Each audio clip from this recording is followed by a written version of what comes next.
Fala, gente, tudo bem com vocês? Vamos começar mais uma aula aqui de Química B. Eu sempre começo me ajeitando, eu me ajeito antes de fazer, de começar a gravar, de apertar o botão para gravar, mas sempre começo me ajeitando, desculpa aí, pessoal. Enfim, vamos para mais uma aula de Química B, como eu falei. Essa aula vai ser sobre propriedades coligativas, beleza? Duas em específico, biloscopia e crioscopia. E a gente vai ver um pouco das propriedades nessas duas aulas que a gente tem pela frente até o simulado, beleza? Primeiro módulo, pessoal. O primeiro módulo de Química B, que é esse que a gente está tendo, que são as primeiras 7 aulas, basicamente dividido em duas partes. A parte de soluções e a parte de propriedades coligativas. A parte de soluções é da aula 1 até a aula 5, beleza? Você vê lá desde como classificar as misturas em relação ao tamanho da partícula, até quando você mistura duas soluções e elas reagem entre si, beleza?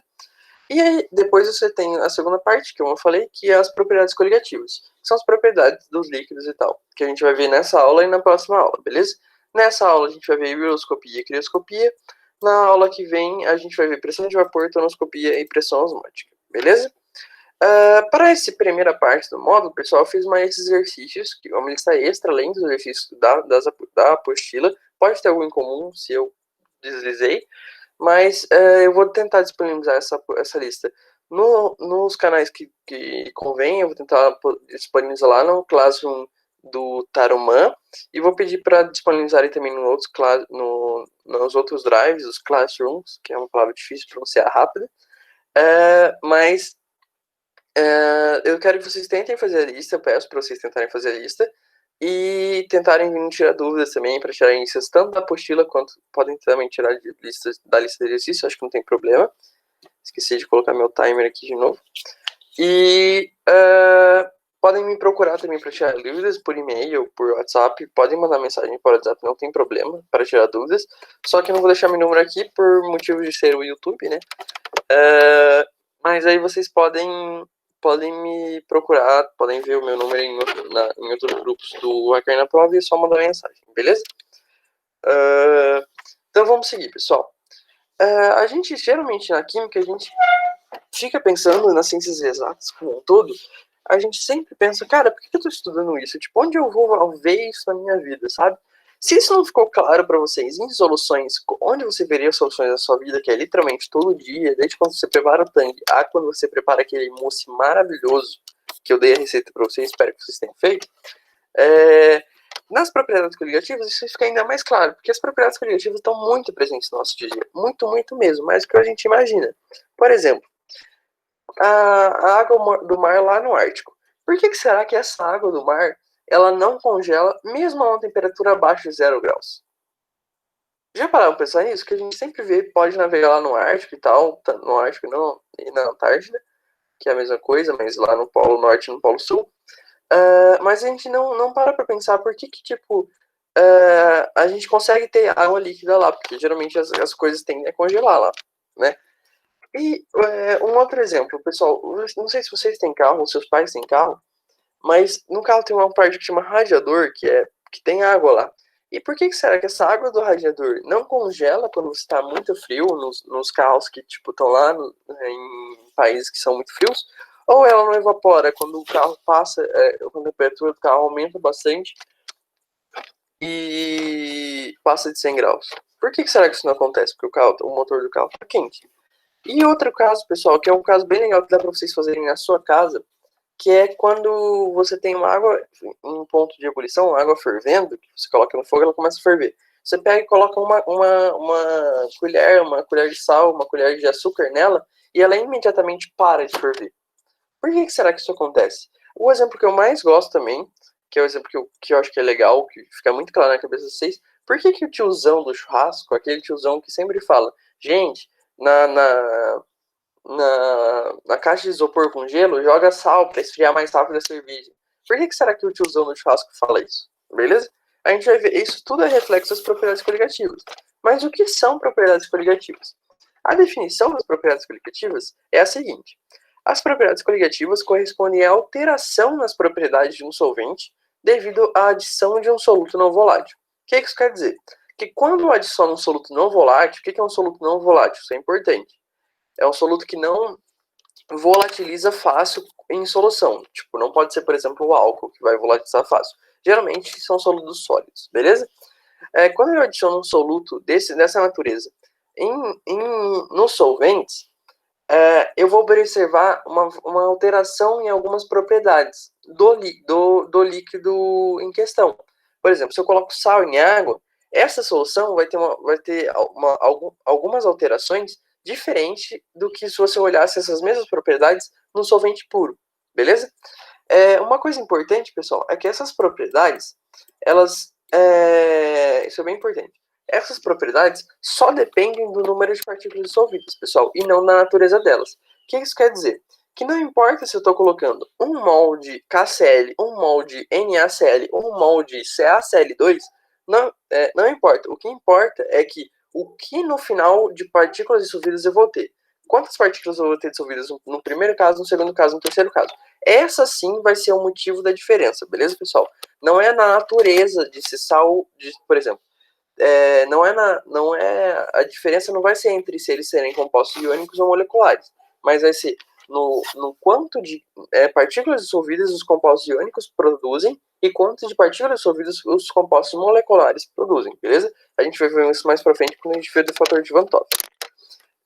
Mas é importante lembrar que depende do número de partículas dissolvidas, beleza?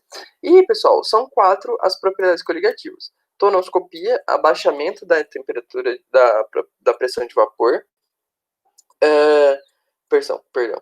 o aumento diminuição da pressão de vapor, a ebulioscopia, o aumento da temperatura de ebulição, a crioscopia, a diminuição da temperatura de fusão e a pressão osmótica, que é quando você tem uma solução.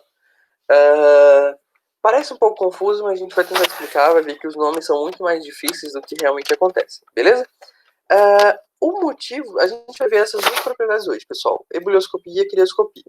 O motivo delas se comportarem assim, o motivo microscópico, a gente vai ver na próxima aula quando a gente tratar de pressão de vapor.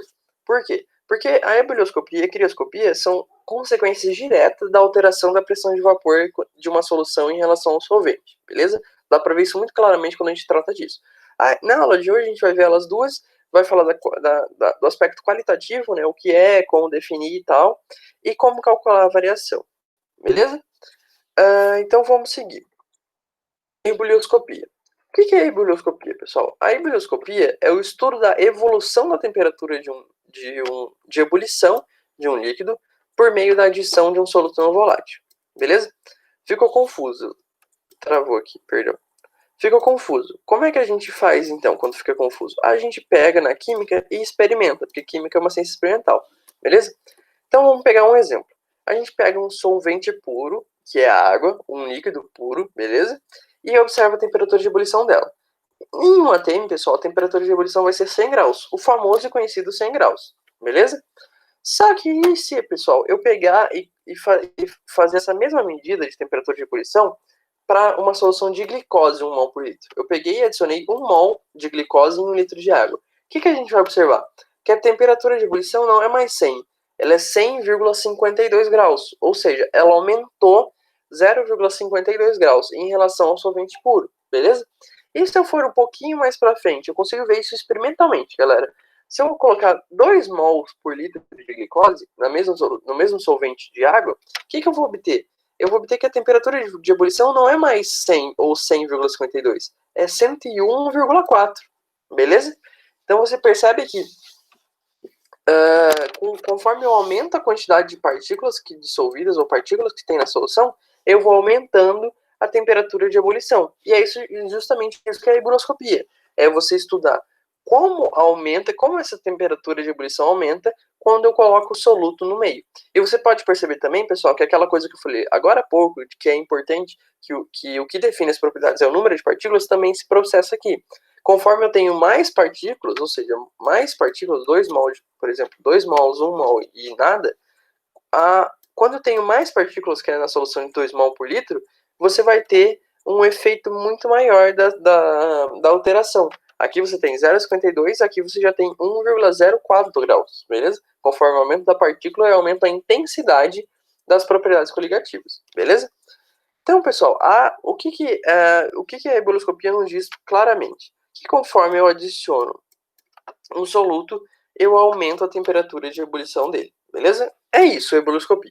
A adição de um soluto aumenta a temperatura de ebulição. É como, pessoal, se o sólido dissolvido, ou o sal dissolvido, ou o soluto dissolvido, ele impedisse, ele atrapalhasse, ele dificultasse com que o líquido entrasse em ebulição. Porque em vez de ele entrar a 100, ele atrapalha um pouquinho, agora ele não entra mais a 100, ele entra a 100,52, ou ele entra a 101,04, beleza? É isso que mais ou menos acontece. A gente vai ver mais para frente um motivo específico, que é consequência da propriedade de vapor, da pressão de vapor, na próxima aula. Beleza? Como regra geral, o que eu posso dizer? Que os solventes puros têm temperaturas de ebulição menores do que quando em soluções, sob uma mesma pressão. Isso é importante. O que isso quer dizer? Que um solvente puro, ou seja, a água pura aqui, tem uma temperatura de ebulição menor aqui, ó, do que uma solução. Por quê? Numa solução, você percebe, né, nos experimentos que ela vai ter sempre um comportamento maior. Pode ser ligeiramente maior, como aqui, ou um pouquinho maior, como aqui. Mas o fato é que o solvente tem uma temperatura sempre menor de ebulição do que quando comparado às soluções, beleza? O exemplo disso é a água que para de ferver. Por quê? Quando você está fervendo a água, ela está lá uma temperatura constante, beleza? Está fervendo a água. Quando eu jogo sal nela, o que acontece? Em vez de ela ser um solvente puro, como é o caso da água, fervendo a 100 graus, ela vai se tornar uma solução. Quando ela se torna uma solução, o que acontece? A temperatura de ebulição dela não é mais aqueles 100 graus. É 100 mais alguma coisa, ou 101, 102, 103, o que for. Mas o que acontece é que aumenta essa temperatura. Então ela para imediatamente de ebulir, porque naquela temperatura de 100 graus, a solução formada agora não tem mais aquele ponto de ebulição, ele tem um ponto maior. Beleza? Ficou confuso, mas a ideia é que quando você tem uma água fervendo e coloca uma solução, ela para de ferver porque você altera o ponto de ebulição dela, você aumenta o ponto de ebulição dela. Beleza? Como a gente calcula isso? Por meio da lei de Raoult, pessoal. Como assim? A lei de Raoult indica pra gente a variação entre as temperaturas de ebulição do solvente puro e da solução em questão. O que ela vai mostrar pra gente? Ela não vai mostrar pra gente qual que é a temperatura de ebulição, mas ela vai mostrar qual que é a variação entre o que era para ser, ou seja, o solvente puro, do que é, ou seja, da solução. Como assim? Se, por exemplo, eu observasse essa solução de H2O com a solução, esse solvente de água, H2O, com essa solução de glicose 2 mol por litro. O que vai ser o ΔT aqui? Vai ser 101,04 menos 100 graus, beleza?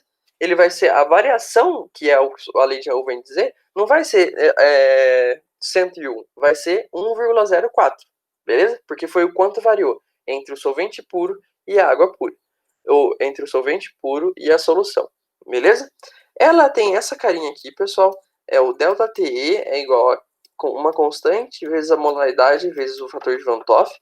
Essa constante, pessoal, ela é conhecida como constante ebullioscópica, é um nome difícil de falar, mas ela é um valor tabelado, é um valor que vários cientistas conseguiram compilar para vários e vários líquidos.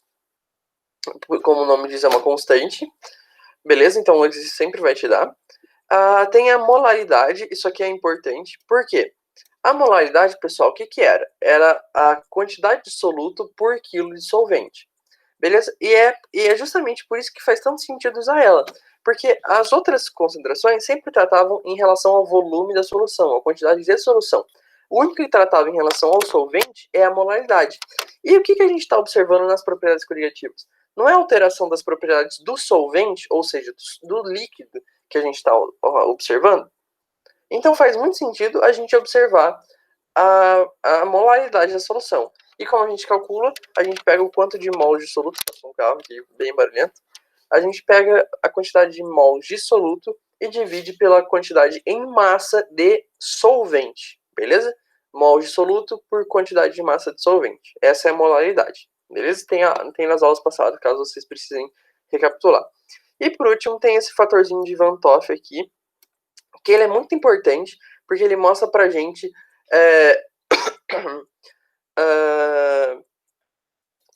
ele indica pra gente a proporção da quantidade a proporção das quantidades de partículas que foram efetivamente dissolvidas. Beleza? Então, vamos para agora que a gente estudou hibroscopia, vamos para a crioscopia. A crioscopia, pessoal, ela é como se fosse irmã ou, sei lá, cunhada ou qualquer parente muito próximo. Como se cunhada fosse um parente muito próximo, mas enfim. Ela é um parente muito próximo da ebulioscopia. A ebulioscopia, pessoal, não é a variação da temperatura de ebulição, ou seja, ebulioscopia, ebulição, temperatura de ebulição. A crioscopia é o contrário. Você lembra o que para você? Frio. E frio lembra o que? Temperatura de fusão. Essa é só na mente de químico, mas é isso que acontece. A crioscopia é o estudo do abaixamento da temperatura de ebulição, é o abaixamento da temperatura de fusão de um líquido por meio da adição de um soluto não volátil. Beleza? Como assim?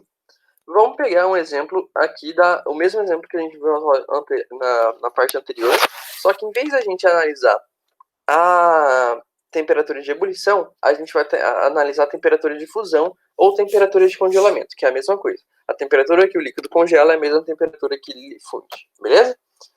Na água, pessoal, na água pura, há um ATM, o que a gente vai observar? A temperatura de fusão é 0 graus Celsius. Aquele clássico 0 graus Celsius, beleza? Ou seja, a água funde a 0 graus Celsius. Se eu pegar uma solução, aquela solução de glicose 1 mol por litro, eu observar que essa solução não funde mais a 0 graus Celsius. Ela vai começar a fundir a menos 1,86. Ou seja, você diminuiu 1,86 graus em relação a quando o solvente puro congelaria. Beleza? Se eu colocar aquela solução de 2 mol por litro, eu vou observar uma pressão ainda maior, de menos 3,72 graus Celsius. Beleza? Então, pessoal, o que a gente pode concluir? Que conforme eu adiciono o soluto ao solvente, nesse caso, eu provoco uma redução da temperatura de fusão. Beleza? A temperatura de fusão, em vez de ser 0, agora ela vai ser menos do que 0. Beleza? Em vez de ela ser 20, ela vai ser menor do que 20. Ok? Então, sempre é importante lembrar, uma redução da temperatura de fusão. Ok? Como regra geral, o que a gente pode dizer? Que os solventes puros têm temperaturas de fusão maiores do que quando em solução. O que isso quer dizer? A temperatura de zero aqui, pessoal, vai ser sempre maior do que a solução. 0 é maior que menos 1,86, 0 é maior que 3,72, menos 3,72, beleza? É importante lembrar desse negativo aqui. Como regra geral, os solventes puros tendem a ter uma temperatura de fusão maior do que quando em solução, beleza? Sempre lembrando que é sobre uma mesma pressão, porque isso é bem importante. Como exemplo disso, pessoal, vocês têm que lembrar, por exemplo, da água do mar não congelar. É um exemplo disso. O que é água do mar? Não é uma solução de concentração salina? Quando você vai na praia e toma aquele caldão, você não sente o saborzinho da água como sendo de sal, como uma solução salgada? É a mesma coisa. A água do mar não congela porque ela é uma solução salina que tem um ponto de fusão menor do que 0 graus, beleza? Do que a água pura. A água do radiador é outro exemplo. A gente adiciona no radiador um negócio chamado etileno-glicol, que é um aditivo. Ele faz com que a água do radiador tenha um ponto de fusão menor do que 0 graus, para que quando esteja muito frio e atinja 0 graus, a água não congele. E o exemplo que eu mais quero que vocês guardem, porque, pessoal, só um parênteses aqui. Essas propriedades têm nomes complicados e vocês podem acabar esquecendo. Crioscopia, ebulioscopia, se confundindo. Mas lembre sempre do exemplo, beleza? Ebulioscopia tem a ver com temperatura de ebulição. Tem a ver com aquele experimento que vocês podem fazer de pegar uma água fervendo e jogar sal. Crioscopia, você lembra o quê? Imediatamente. Do tiozão do churras. O tiozão do churras, pessoal, aquele tiozão que fala para você colocar sal na caixa de isopor com gelo. Por que ele fala isso? Eu sou esse tiozão dos churros nesse caso. Por que ele fala isso? Porque, pessoal, qual que é importante? Por que a gente pega a caixa de isopor e coloca gelo? Para gelar as coisas. Então você quer que esteja o mais frio possível para que a sua cerveja, o seu refrigerante gele mais rápido. Qual que é a temperatura que ele vai ficar gelando se for só água pura, ou gelo puro, no caso? 0 graus. Por quê? Porque a temperatura de fusão e de ebulição, pessoal, de líquidos puros, se mantém constante conforme você vai adicionando calor. Se você, por exemplo, está a menos 10 graus, você vai adicionando, quando ele chegar em 0, que é a temperatura de ebulição, ele vai ficar, de fusão, ele vai ficar em zero até que todo o gelo seja transformado em água, beleza? Se eu faço com que essa temperatura de fusão abaixe, ou seja, em vez de ele ficar fundindo a zero, ele fundir a menos 10, menos 15 graus, o que vai acontecer? O seu sólido, o seu refrigerante, a sua cerveja vai gelar mais rápido. Por quê? Porque da mesma maneira, ele vai receber calor e vai tender a fundir. Só que agora, em vez de ele começar a fundir a 0 graus, ele vai começar a fundir a menos 15 graus. Ou seja, ele vai ficar a menos 15 graus até toda aquela quantidade de gelo virar água. Então vai demorar muito mais para virar água e vai gelar numa temperatura menor. É por isso que faz todo sentido, quando vocês querem gelar as coisas, colocar sal nelas, sal com gelo, obviamente, para que aquilo gele bem mais rápido. Beleza? Então faz todo sentido quando o tiozão do churros chega com essa ideia. Beleza? Então respeitem quem coloca sal no gelo. Vocês podem ter aquela brincadeira bem mais ou menos sem graça, que é você pegar um pouco de gelo, botar sal e fazer assim na mão, que vai ficar muito gelado. É o mesmo motivo, quando você abaixa a temperatura de fusão. Beleza?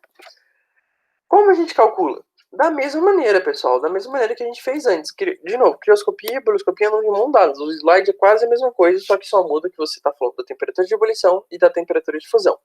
Como a gente analisa esse caso? De novo, você vai ter o ΔT, só que agora o ΔT vai se tratar da temperatura de fusão. Você vai ter a molaridade, de novo, mol por quilo de solvente. Você vai ter o fator de Van 't Hoff. Só que a diferença vai ser essa constante aqui. Em vez de ser uma constante ebulioscópica, vai ser uma constante crioscópica. Beleza? Mas afinal, gente, esse fator de Van 't Hoff serve para quê? Que a gente viu nas duas aulas, nos slides anteriores. O fator de Van 't Hoff, pessoal, ele é importante por quê? Porque é importante lembrar, de novo, que as propriedades só dependem do número de partículas dissolvidas. Agora, 1 mol por quilo de NaCl vai ter o mesmo comportamento de 1 mol por quilo de glicose? Por que eu estou falando isso? Porque se a gente desconsiderar esse fator de Van 't Hoff, imagina que ele não existe.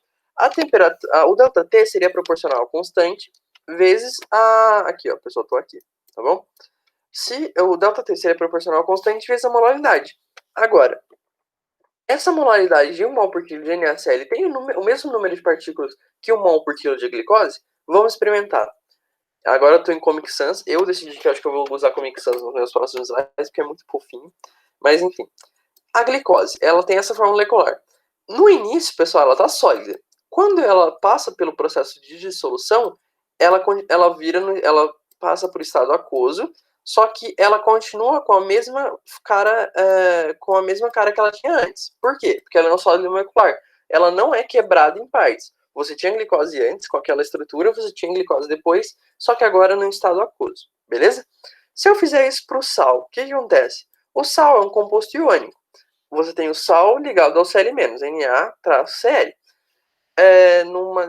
no início. Quando você provoca a diluição, lembra daquela aula, na segunda aula que eu expliquei o que acontece? Quando eu dissolvo o sal na água, o que acontece? Essa ligação iônica é quebrada, e o que acontece é que você vai ter o cátion mais o ânion respectivo. Então, em vez de você ter CaCl, NaCl, você vai ter o Na+, o íon sódio no estado aquoso, junto com o íon cloreto no estado aquoso, beleza? Então perceba que o número de partículas mudou. Antes você tinha 1 mol, agora você tem 2 mol de partícula. E é isso que está escrito aqui. Eu pulei, eu me apressei, mas era a ideia é assim. No início, quanto você tinha aqui? Quanto você tinha de matéria? Quanto você tinha de partículas no caso da glicose? 1 mol, ou seja, você tinha 6 vezes 10 a 23 partículas de glicose. No final, depois da dissolução, quanto você vai ter? O mesmo 1 mol. Por quê? Porque ele não alterou em nada. A única coisa é que você alterou o estado físico da glicose. Em vez de ela estar sólida, agora ela está aquoso. Mas você continua tendo 1 mol de partículas dissolvidas, ou 6 vezes 10 a 23 partículas dissolvidas. O que aconteceu no NaCl agora? Um pouquinho diferente.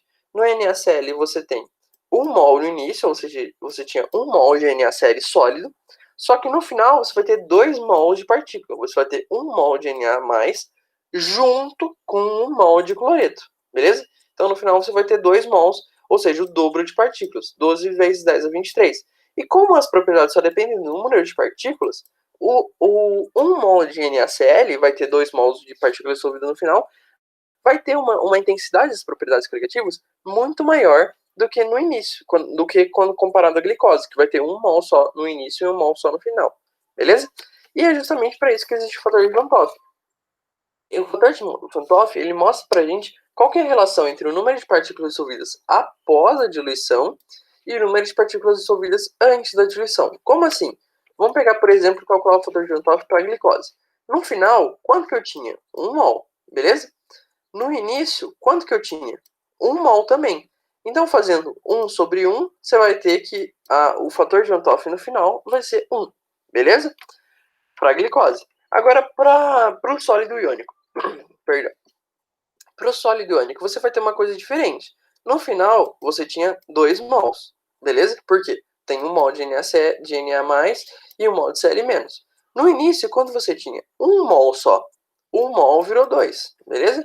Então, calculando o fator de Van Toff, você vai ter que o fator de Van Toff, para o caso do sólido iônico NaCl, vai ser 2. Vai ser o dobro do que era no início. É por isso que a gente usa aquela equação, pessoal. Coloca o I naquela equação, para corrigir esse fato.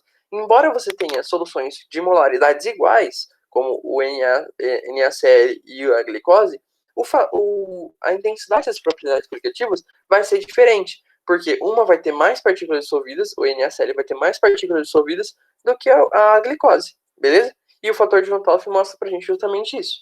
Tem uma coisa importante, pessoal, do fator de Van Toff que vocês não podem esquecer, que é o grau de dissociação. O que é o grau de dissociação? Ele indica pra gente, pessoal, a porcentagem de soluto que é efetivamente dissociado. O que isso quer dizer? No NaCl, o grau de dissociação é 100%, ou seja, todo NaCl vira Na+, mais Cl-, beleza?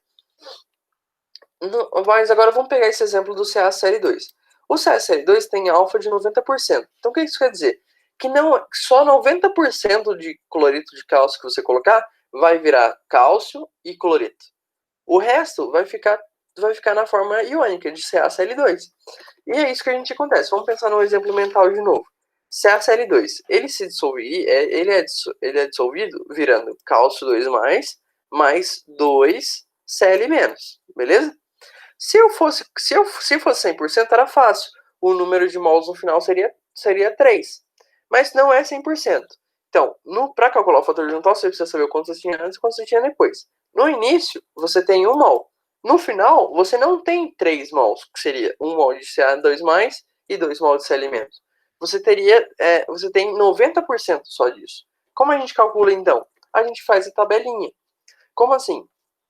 A tabelinha mostra pra gente o quanto a gente tinha no início, o quanto a gente tem durante a dissolução e o quanto a gente tem no final da dissolução, para cada espécie envolvida, beleza? Então, no CaCl2, no início você só tem ele. Então, você tem 1 mol de CaCl2, nenhum mol de cálcio e nenhum mol de Cl, beleza? Durante, você vai ter menos 90% disso. Então, 1 é o total, 100%. 90% disso é o alfa. Então, 90% disso vai ser 0,9 mols. Então, o que foi dissolvido efetivamente de cloreto de cálcio, foi 0,9 mols. E esse 0,9 mols que foi dissolvido, ele vai produzir as duas espécies. Só que ele vai produzir as duas espécies de forma estequiométrica.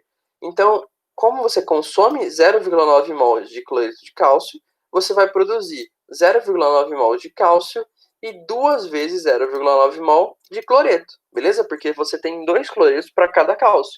E o que vai proporcionar? Que no final você tenha 0,1 mol de cloreto de cálcio, 0,9 mol de cálcio e 1,8 mol de cloreto, beleza? Então no final, o que você vai ter? 2,8 mol de partícula. 1 mais 0,1 mais 0,9, 1 mais 1,8, 2,8 mol de partícula. Esse 12 aqui está completamente errado, beleza? Foi sem querer, eu esqueci de alterar. Mas a questão é, por que eu preciso fazer a tabelinha? Por que eu só não faço uma regra de 3? Era para dar 3 mols, 90% vai dar 2,7 mols. Porque, pessoal, quando você faz isso, você desconsidera que a partícula que sobrou, a partícula que se manteve na forma iônica, também produz o efeito coligativo. E ela produz. Então você precisa considerar ela. essa partícula conta tanto quanto essa partícula, essa quantidade de partículas de cálcio, quanto as partículas de cloreto. Beleza? Então é importante lembrar, como as propriedades coligativas só dependem do número de partículas dissolvidas, é importante lembrar que toda partícula conta. E agora fica fácil de calcular o coeficiente de Van 't Hoff, o fator de Van 't Hoff. No fim, você tinha 2,08, beleza? 2,08 partículas dissolvidas. No início, você só tinha esse 1 mol aqui. Então, o fator de Van 't Hoff vai ser 2,8. Beleza? Simples assim. Foi muito conteúdo agora, nessa última parte, principalmente que tem muitas continhas, vocês podem ficar perdidos, mas pausem, tentem ver de novo para vocês efetivamente entenderem o que está acontecendo, beleza? O fator de Van 't Hoff, ele significa, indica pra gente a correção que a gente tem que fazer de acordo com o número de partículas que foram efetivamente dissolvidas, beleza? Na próxima aula a gente vai ver sobre pressão de vapor, tonoscopia e pressão osmótica. Só de novo, lembrem da lista de exercícios que eu vou deixar lá para vocês, beleza? E eu espero que vocês tentem tirar dúvidas e tal. Na próxima aula a gente se encontra para terminar esse módulo, beleza, pessoal? Eu vou fechando aqui. Até a próxima aula, galera. Pode fechar o vídeo. Falou!